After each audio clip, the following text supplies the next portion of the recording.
একটা ছোট শহরে থাকত এক সাধারণ ছেলেটা, নাম অরিন্দম। বাবা ছিলেন একজন রিকশা চালক, মা অন্যের বাড়িতে কাজ করতেন।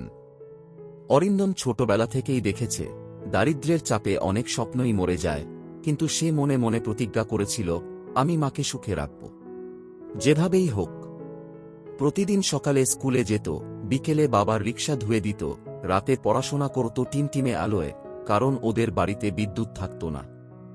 বন্ধুরা মোবাইল ফোনে ভিডিও দেখত, আর অরিন্দম মোমবাতির আলোয় লিখত, একদিন আমি পারব। 12 ক্লাসে উঠতেই সংসারের চাপে ওর স্কুল ছাড়তে হল।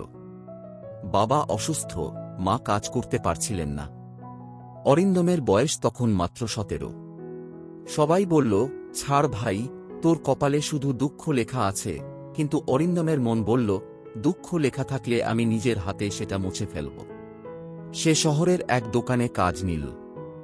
মাসে মাত্র 2500 টাকা বেতন।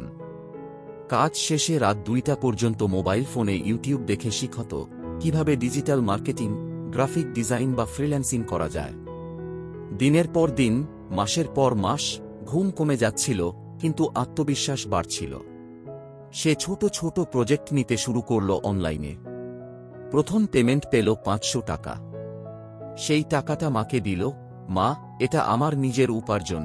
সেদিন তার মায়ের চোখে অশ্রু ছিল, কিন্তু সেই অশ্রুর মধ্যে গর্ব ছিল, ভালোবাসা ছিল, আশার আলো ছিল।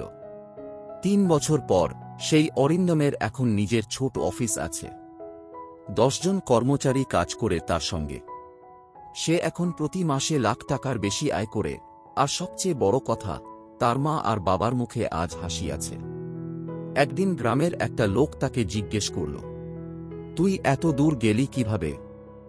অরিন্দম হেসে বলল, শেষ রাতের আলো নিভে যাওয়ার আগেই আমি হাঁটতে শুরু করেছিলাম। অন্ধকার যতই ঘন হোক না কেন, একটা শেষ আলো সবসময় জ্বলে। যারা হাল ছাড়ে না, তারাই সেই আলো দেখতে পায়। জীবন তোমার, সিদ্ধান্ত তোমার।